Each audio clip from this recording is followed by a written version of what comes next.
देशाचे लोकनेते आणि महाराष्ट्राचे कदारी ज्यांना समजलं जातं ते देशाचे माजी कृषी मंत्री सन्माननीय श्री शरदचंद्रजी पवार साहेब. दिलीपराव गमडे. मी आदरणीय आमदार साहेबांना विनंती करतो कृपया आपण या ठिकाणी यावं आणि आपलं मनोगत व्यक्त करा.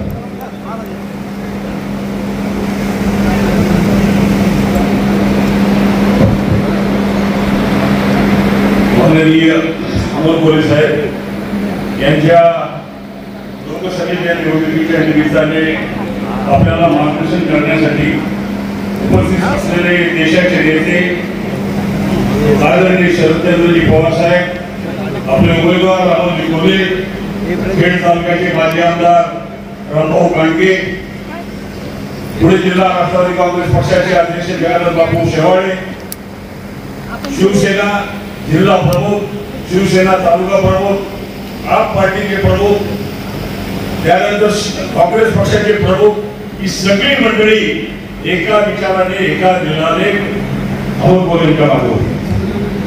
प्रश्न एक दोन मी फक्त मांडणार आहे आणि साहेबांसमोर बोलताना जरा जपून बोलावं.